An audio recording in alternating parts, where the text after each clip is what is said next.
Talvisotaa käytiin 105 päivää ja se oli sota, jossa Suomen itsenäisyys ja asema olivat vaakalaudalla. Kun tarkastellaan talvisotaa aikalaisten näkökulmasta, niin huomionarvoista on se, että jos ajatellaan sitä, että mitä tavalliset ihmiset oikein tästä sodasta tiesivät, sen taustoista ja tilanteista, niin itse asiassa monien olennaisten asioiden osalta suuri yleisö ei tiennyt kokonaiskuvasta oikeastaan juuri mitään. Hyvä esimerkki voisi vaikkapa olla se, että kun Neuvostoliitto aloitti syksyllä 1939 Suomen painostamisen rajatarkistuksiin ja niin edelleen, niin tuohan tuli suomalaiselle suurelle yleisölle yllätyksenä. Mutta poliittisen johdon sisäpiirin näkökulmasta taas nämä Neuvostoliiton syksyllä esittämät vaatimukset olivat toisaalta jatkumoa Saksan ja Neuvostoliiton tekemälle Molotov-Ribbentrop-sopimukselle ja tosiasiallisesti paljastivat sen, että nämä kaksi diktatuuria olivat itäisen Euroopan jaosta sopineet, mutta myöskin ne olivat jatkoa sille, mitä oli tapahtunut aikaisemmin. Loppukeväällä 1938 olivat käynnistyneet niin sanotut Jartsev-neuvottelut, jossa Neuvostoliitto oli ensimmäisen kerran esittänyt tämän suuntaisia vaatimuksia. Neuvostoliitto myöskin palasi Suomen kanssa tähän asiaan keväällä 1939, eli siinä vaiheessa kun Neuvostoliitto aloitti Suomen painostamisen, niin se uusi ja yllättävä seikka oli se, että se tapahtui julkisesti. Tätä ennen Neuvostoliitto oli toiminut kulisseissa eikä suomalainen suuri yleisö tiennyt sitä, mitä oli oikein tapahtunut. Toisaalta sodan aikana suomalaiset saivat toki tietää näistä julkisista tuenosoituksista ja sympatioista ja muista sen sellaisista, mutta mitä todella kansainvälisen politiikan kulisseissa sitten tapahtui, kun Ranska ja Iso-Britannia esimerkiksi osoittivat suorasanaisesti Suomelle tukea ja lupailivat niitä ja näitä, niin mitä sitten diplomaatit todenteolla oikein tekivätkään? Ja entäpä tämä meidän länsinaapurimme, joka kuten tunnettua monelta osin toimi sekä yhtä aikaa julkisesti, että myöskin sitten oli aktiivinen ei-julkisella tolalla. Toisaalta sitten, jos huomioidaan tätä tilanteen kehittymistä ja sodan loppua, niin siinä vaiheessa, kun Suomi suostuu sitten Neuvostoliiton vaatimuksia ja tekee rauhan hyvin raskaan ehdoin, niin se rauhahan oli suomalaisten enemmistölle järkytys, koska Suomen puolustusvoimat ei ollut menettänyt ainuttakaan kaupunkia, rajat olivat kutakuinkin ennallansa, niin tästä huolimatta sitten jouduttiin luovuttamaan Viipuria ja vetäytymään laajoilta alueilta, ja tämä rauha oli pettymys suomalaisille, jotka olivat uskoneet, että tilanne taistelukentillä oli paljon parempi kuin se todellisuudessa oli. Suuri yleisö ei tiennyt sitä, että puolustusvoimat oli lähestymässä murtumispistettä maaliskuussa 1939, kun rauhasta sovittiin. No, jälkiviisaus on aina jälkiviisautta ja helpoin viisauden laji, mutta siinä vaiheessa kun sodan jälkeen alettiin julkaisemaan sitten näitä valtionjohdon sisäpiirin ja sen liepeillä olleiden muistelmia, päiväkirjoja ja niin edelleen, niin alkoi sitten piirtymään hiukan erilainen kuva siitä, mitä oli oikein tapahtunut. Tässä esityksessä luen teille Karkusta Mannerheimin muistelmista sen, kuinka hän kuvasi tätä talvisodan kansainvälistä kontekstia sodan ollessa käynnissä, näitä rauhan ponnisteluita ja niihin liittyviä prosesseja. Tietysti kriitikon kannattaa muistaa, että kun luetaan sitten näitä tällaisia aikalaisten kuvauksia, niin pitää muistaa se, että kuka on kirjoittanut ohella myöskin se, että missä tilanteessa ja mitä tarkoitusta varten. Ja nämä Mannerheimin muistelmathan on julkaistu sitten 50-luvun alussa ja monelta osin voitaisiin sanoa, että sen lisäksi, että ne sisältävät sellaisia kuvauksia siitä, mitä tapahtuu ja avaavat todella uusia näkökulmia, niin kyseessä on myöskin se, että kuinka Mannerheim halusi, että nämä asiat muistetaan, mikä se hänen näkökulmansa oli Ja jos tätä kokonaisuutta sitten tarkastelee, niin voi myös huomata sen, että monet ratkaisut sitten ikään kuin jälkikäteen esitetään sellaisessa, jos nyt ei aina myönteisessä valossa, niin ainakin ymmärrettävämmäksi selitettynä. Mutta siis kuunnellaanpa tätä Mannerheimin kertomana talvisodan kansainvälinen konteksti sodan aikana ja rauhanneuvotteluihin liittyen. Talvisodalla on suhteessa suurvaltain konfliktiin läheisiä vertauskohtia Euroopan historiassa. Kuten toinen maailmansota suurin piirtein oli Napoleonin sotien toistuma, niin vaikuttivat samat tekijät nyt kuin silloinkin Suomen kohtalon kulkuun. Kuten Napoleonin oli Hitlerinkin pyrkimyksenä neutralisoida Venäjän lännen kanssa alkavan kamppailun ajaksi. Hintana oli vuonna 1939, samoin kuin vuonna 1807, että Venäjän jättiläisille annettiin toimintavapaus Suomen suhteen. Saksan etujen vastaista ei ollut, että siinä syntyi sota, sille oli vain edullista, että epäluotettava liittolainen joutui sitomaan huomattavia voimia Suomea vastaan. Sama pyrkimys oli Napoleonilla, jonka suunnitelmiin kuului kukistaa Espanja Venäjän ollessa vuosina 1808-1809 sotkeutuneena sotaan Ruotsi-Suomea vastaan. Lisäksi Suomen sota pakotti Neuvostoliiton luopumaan toistaiseksi aktiivisuudesta Balkanilla, kuten Napoleonille oli Hitlerillekin tärkeää, että tässä Euroopan levottomassa kolkassa säilyi rauha, vallankin koska Romanian öljy oli Saksan sotakoneistolle välttämätön.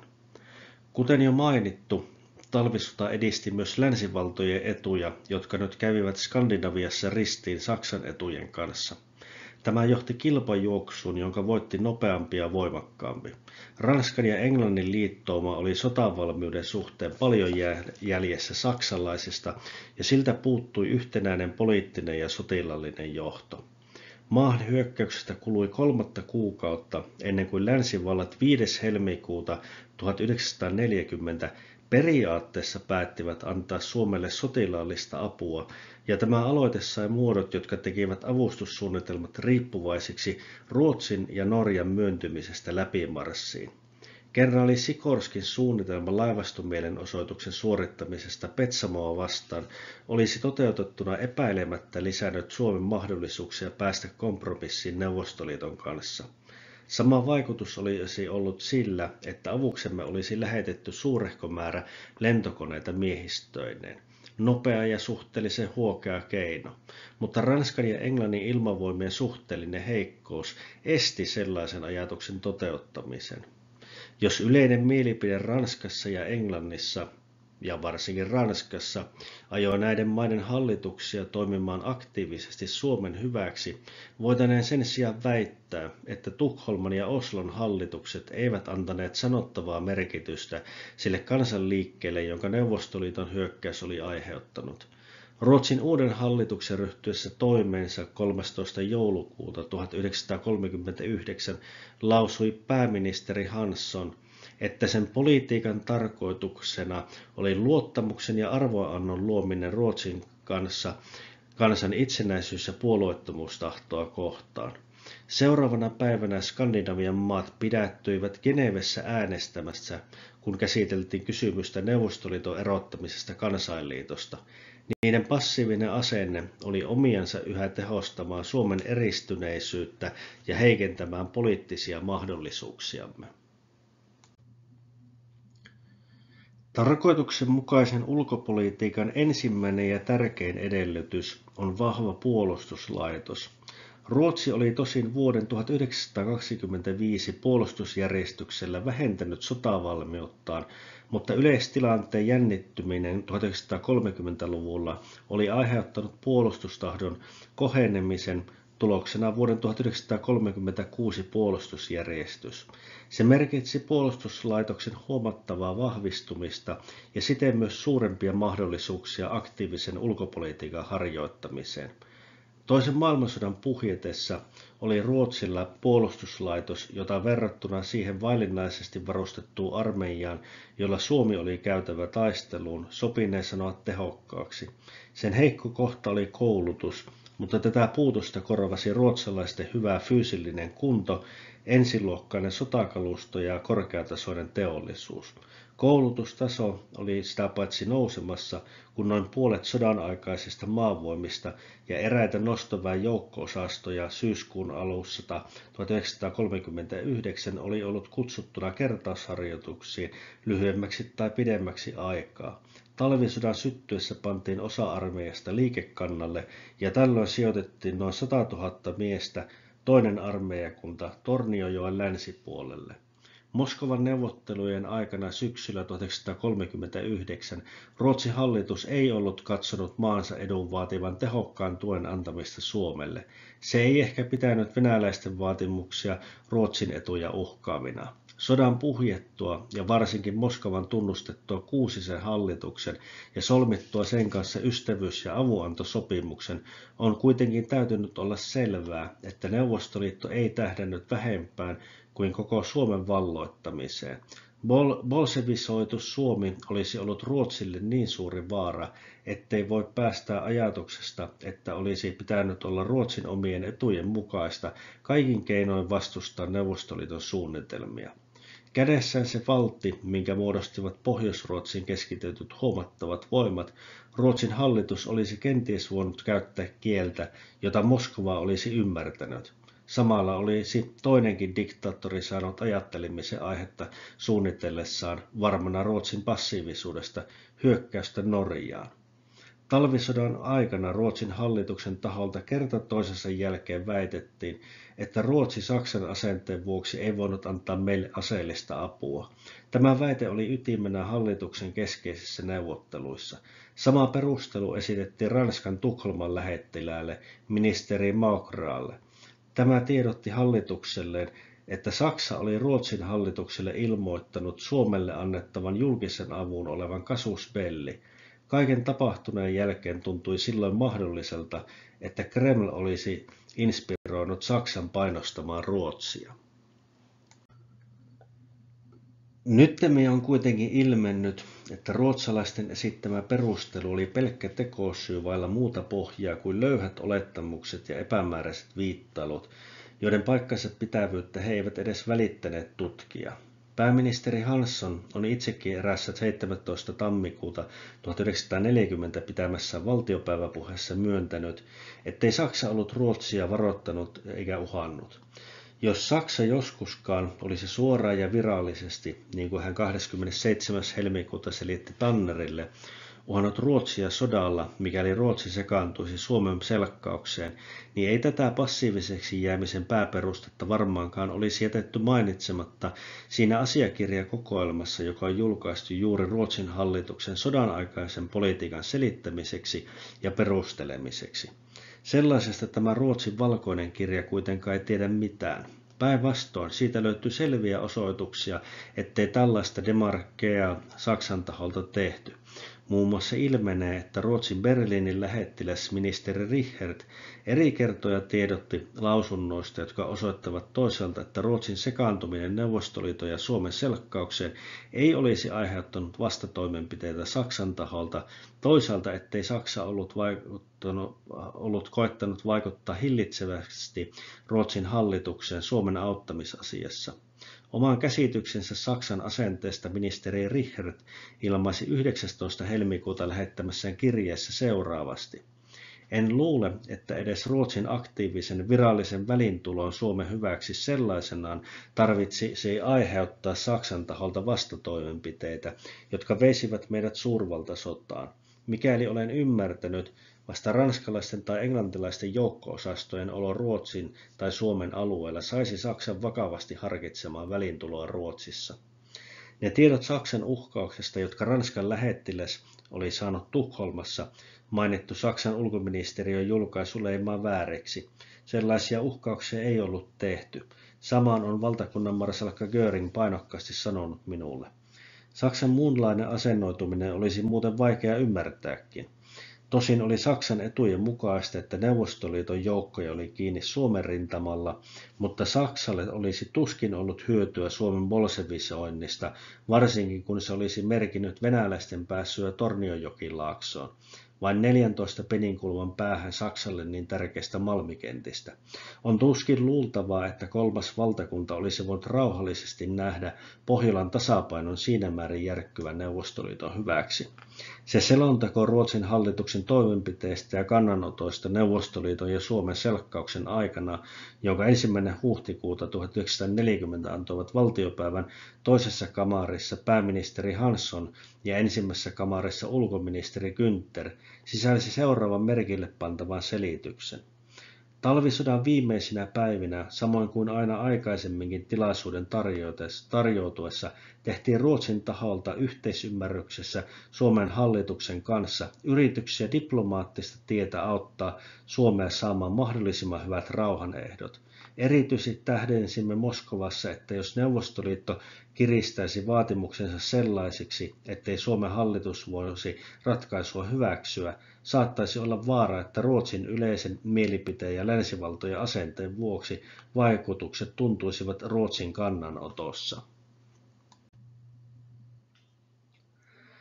Tunnustamme kiitollisina, että Ruotsin ponnistukset saada selkkaus lopetetuksi olivat ansiokkaat, vaikka nuo 3 välitysehdotusta eivät tulkinneetkaan Suomen todellisia etuja. Sillä seikalla, että pääministeri Hansson katsoi hyväksi antaa helmikuun 16. päivän julkilausumansa juuri kun Moskova oli esittänyt kohtuullisempia vaatimuksia, oli hyvin epäedullinen vaikutus. Ei sekään seikka, etteivät lopulliset rauhanehdot olleet samat kuin ne, jotka Tukholman kautta oli esitetty neuvottelujen pohjaksi, siis Kemijärven Sallan radan rakentamista ja Lapin alueluovutuksia koskeva lisäys, joka oli tulkittavissa Skandinaviaan kohdistetuksi uhaksi, aiheuttanut minkäänlaatuisia toimenpiteitä Ruotsin taholta. Juuri siinä suunnassa, missä ruotsalaisten vapaaehtoisten joukkojen puolusti Pohjolan etuja, Ruotsin diplomatia petti. Ei voida kyllin valittaa sitä, että Ruotsin hallitus vasta rauhanneuvottelujen käynnissä ollessa tähdensi vaaraa, että vaikutukset tuntuisivat Ruotsin kannanotossa, jollei päästäisi ratkaisuun, jonka Suomi saattoi hyväksyä. Oikeaan aikaan ja oikealla tavalla esitettynä sellaisella lausunnolla olisi voinut olla meille hyvin merkityksellinen vaikutus, esimerkiksi jos se olisi annettu neuvostohallitukselle jo ennen sodan puhkeamista. Mutta jos Ruotsin hallitus olisi niinkin myöhään kuin helmikuussa esittänyt sen varoituksen, jonka se antoi talvisodan viimeisinä päivinä, se olisi luultavasti ollut omansa auttamaan meitä saamaan edullisemmat ehdot. Ruotsin politiikka Suomen ja Neuvostoliiton selkkauksessa oli ristiriitaista. Toisaalta oli Ruotsin hallituksen sekä ennen sotaa että sen aikana omaksumalla passiivisella asenteella rohkaiseva vaikutus hyökkääjään. Toisaalta taas Ruotsi tuki Suomea lähettämällä vapaaehtoisia ja myös huomattavia sotatarvikemääriä. Lisäksi tuli suuremmoinen humanitaarinen avustustoiminta. Tosiasioihin perustuva politiikka olisi ajan mittaan käynyt vähemmän kalliiksi ja myös säästänyt Ruotsin suurilta uhrauksilta. Pääministeri Hansson on eräässä kesällä 1940 pitämässään puheessa puolustanut Ruotsin politiikkaa sillä, että sen suursodan vaiheessa omaksuman asenteen olivat ennakolta määränneet ne linjat, joita olimme jo vuosikymmeniä noudattaneet. Kaiken sen jälkeen, mitä on tapahtunut vuodesta 1939, lienee selvää, kuinka arveluttavaa on julistaa ennakolta tiedoksi asenne, joka riistää valtion johdolta sen toimintavapauden ja ilmaisee vastapuolelle sen aikeet. Sotataidon alalla tällä menettelytavalla on Frederik Suuren ajoista ollut nimenä Vorausdisponieren, ja se on yhä kohtalokasta diplomatiassa. Mainitussa 1940 kesällä pitämässään puheessa pääministeri Hansson lisäsi: olemme varonneet kehitystä, joka saattaisi tehdä pikkuvaltiosta jonkin suurvaltayhdistelmän pelinappuloita. Mutta puolueettomuus ei meidän päivinämme ole sellainen taikasana, joka pystyy estämään suurvaltoja käyttämästä hyväkseen pikkuvaltioiden heikkoutta. Ruotsistakin tuli sen heikkouden vuoksi, jota avoimesti julistettu passiivisuus merkitsi, nappula siihen suurvaltain peliin, jonka suoranaiseksi uhreiksi sen lähimmät naapurit joutuivat. Siitä, että Ruotsi itse päinvastoin kuin naapurinsa säästyi joutumasta mukaan maailmansotaan, sen oli kiittäminen paitsi suhteellisen turvallista asemaansa ja määrätietoista varusteluaan, myös meidän Neuvostoliiton laajentumispyrkimyksille tekemäämme vastarintaa. Jos Neuvostoliitto olisi onnistunut toteuttamaan aikomuksensa valloittaa ja bolshevisoida Suomi, olisi myös Saksan ja Neuvostoliiton sodan lähtötilanne ollut toinen. Jos venäläisiä joukkoja olisi ollut Ahvenanmaalla ja Tornionjokilaaksossa malmikenttiä uhkaamassa, saksalaisten miehittäessä Norjan ja Tanskan, niin Ruotsin toimintavapaus olisi ollut äärimmäisen vähäinen ja ennakolta määrätyt linjat tyhjän arvoiset. Oli Suomen puolustusvoimien ansio, ettei niin käynyt. Niiden odottamattoman sitkeän vastarinnan vuoksi, joka kokonaan sekoitti hyökkäjien aikataulut, Neuvostoliitto katsoi 2 kuukautta sotaa käytyään välttämättömäksi luopua sodan päämäristään, jotka se oli tiedottanut maailmalle asettaessaan Terijoen hallituksen. Neuvostohallitukselta vaadittiin epäilemättä melkoista itsensä voittamista sen arvovallan menetyksen sulattamiseen, jota tiesi sen oman vasallihallituksen syrjää heittäminen ja asettuminen tavoittelemaan kompromissiratkaisua, jonka selvänä edellytyksenä oli Suomen itsenäisyyden ja laillisen hallituksen tunnustaminen. Tämän perääntymisen ulkonaista muotoa kuvasi Molotov korkeimman neuvoston kokouksessa 29. maaliskuuta 1940 pitämässään puheessa. Siinä hän maaliskuun 30. päivän Izvestian mukaan lausui muun muassa: helmikuun alussa suomalaisille esitettiin kysymys siitä, että sota olisi lopetettava. Ennen kuin määräsimme kantamme, käännyimme Suomen kansanhallituksen puoleen kuullaksemme sen mielipiteen. Tehdäkseen lopun verenvuodatuksesta ja auttaakseen Suomen kansaa sen vaikeassa asemassa, kansanhallitus päätti noudattaa toivomustamme ja tehdä ehdotuksen sodan lopettamisesta. Rauhan solmimisen yhteydessä heräsi kysymys Suomen kansanhallituksen hajottautumisesta, ja se tapahtuikin. Syyt siihen, että Neuvostoliitto päätti, ainakin toistaiseksi, luopua alkuperäisestä sodan päämäärästään, olivat ensisijassa sotilaallista laatua. Mekanisoidun puna-armeijan iskuvoima ei ollutkaan vastannut siihen kiinnitettyjä suuria toiveita sodassa sitä vähäistä ja puutteellisesti varustautunutta armeijaa vastaan, jonka 4-miljoonainen kansa saattoi asettaa liikekannalle. Salaman menestyksiä ei kuulunut, ja sitä paitsi merkitsi voimien keskitys Suomen sotanäyttämöille liian suurta rasitusta maan silloisille voimavaroille, etenkin kuljetuslaitoksille ja polttoöljyhuollolle. Lisäksi tuli sarja poliittista laatua olevia komplikaatioita. Tärkein niistä oli länsivaltojen väliintulon uhka, joka oli rikkoa Neuvostoliiton suhteet Ranskaan ja Englantiin. Ei myöskään ollut Kremlin etujen mukaista joutua olemaan kädet kiinni pohjoisessa, juuri kun Saksan kanssa tehtyä sopimusta odottivat uudet kokeet. Bessarabian anastus ja Baltian maiden bolsevisointi. Vuoden 1940 tammikuusta asti Neuvostoliiton johtajat olivat odottaneet Saksan hyökkäystä Länsi-Eurooppaan, joka antaisi heille vapauden jatkaa laajentumispolitiikkaansa. Jos Suomen sota jatkuisi, oli pelättävissä, että nämä yritykset, jotka suuntautuivat sekä Saksaa että länsivaltoja vastaan, ja sitä paitsi vaativat huolellista valmistautumista ja sopivan hetken tarkkaamista, vaarantuisivat tai viivästyisivät aiheuttaen uusia arvaamattomia komplikaatioita. Suomen sodan johdosta Baltian maiden bolsevisointi itse asiassa viivästyi 6 kuukautta ja Romania sai aikaa varusteluinsa täydentämiseen. Kansainvälisessä suhteessa verrattomasti tärkein talvisodan seuraamuksista oli kuitenkin se Neuvostoliiton sotavoiman nauttiman arvonannon väheneminen, jonka niiden heikot suoritukset aiheuttivat. Sikäli kuin tämä Neuvostoliiton sotapotentiaalin aliarviointi antoi Saksan sysäyksen hyökätä neuvostovaltaa vastaan, sikäli talvisotamme tuli epäsuorasti saamaan seurauksia, joilla oli suunnattomat vaikutukset maailman tapahtumien kehitykseen. Suomelle itselleen talvisodan poliittinen tulos oli ennen kaikkea maan kalliisti ostetun itsenäisyyden säilyminen. Kuolettava vaara oli saatu torjutuksi ponnistamalla kansakunnan viimeisetkin voimat, mutta vaarat eivät olleet ohi. Näin kuvasi marsalkka Carl Gustaf Mannerheim diplomaattisia manööverejä kulisseissa, manööverejä, joista suomalaisten suuri yleisö ei tiennyt mitään.